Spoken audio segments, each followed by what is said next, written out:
Welcome to our third video in our lesson on algebraic expressions. Now we have previously already looked at some algebraic expressions, but now I want to talk about the difference between an expression and an equation.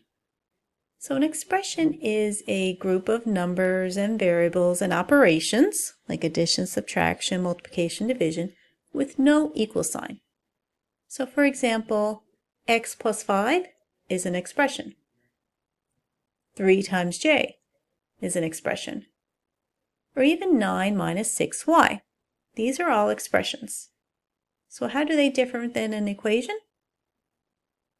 Well, an equation also consists of numbers and variables and operations, but an equation has an equal sign. So you don't just write x plus 5. You would write x plus 5 equals 1, for example, or 3j equals 9. So as long as there's an equal sign there, it's an equation. So let's complete this chart. So we have to first determine if we have an expression or an equation. Then we got to state the variable, coefficient, and constant. So for n minus 2, I'll say that that's an expression because there's no equal sign. The variable here is n. Now the coefficient is the number before the variable. So we said that whenever there's no number written there, you always write it as 1. There's a hidden 1 there. And the constant here, you write it as minus 2 or negative 2. Now for the second row, 5x plus 3 equals 1.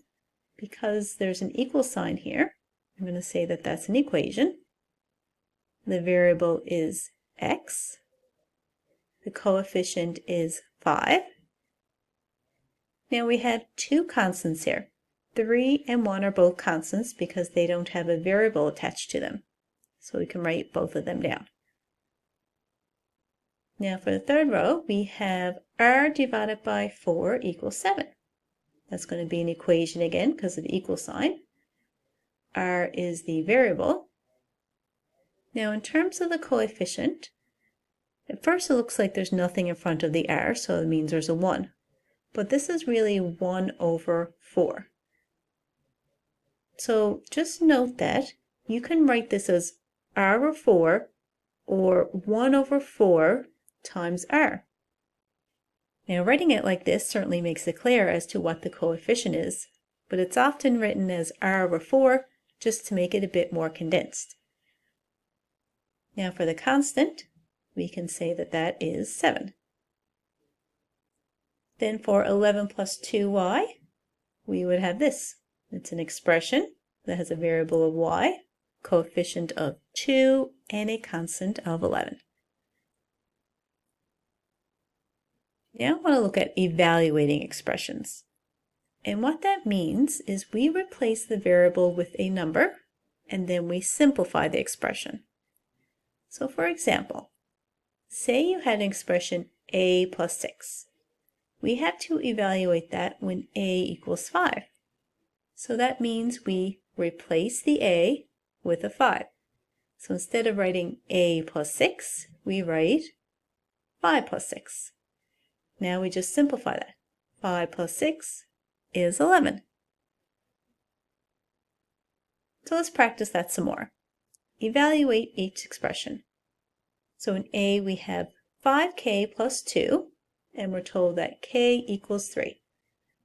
So here we have to multiply 5 times 3 and then add 2. Now remember we talked about how we don't use the multiplication symbol in algebra because it can be confused with the variable x. So we said other ways to represent multiplication could be using a dot or even brackets. So I got brackets here, 5 times 3 plus 2. Now I have two operations happening here, a multiplication and an addition. So let's remember the order of operations when we're simplifying. What do we do first? Well, multiplication comes before addition. So let's do 5 times 3 first, which is 15. And then I'll add 2 onto that to give us 17. Now for b, we had 3x minus 10, and we're told that x is equal to 11. So let's replace that x with 11. So we can write it as 3 brackets 11 minus 10. So similar to A, we'll do multiplication first. 3 times 11 is 33. Now we'll subtract 10 from that to give us 23. Now in C, we have 12 subtract n divided by 2. In this case, n is equal to 8. So let's go ahead and write down 12 minus, and then it'll be 8 over 2. Now again, we have a couple of operations. We have a subtraction, and we also have a division. So we do the division first. 8 divided by 2 is 4. So we have 12 subtract 4, and that is 8. And now for the last one, b minus 7. We have to replace b with 7. So what we have here is just 7 take away 7, which is 0. So now that is how we evaluate expressions. You can now move on to the next video in this lesson.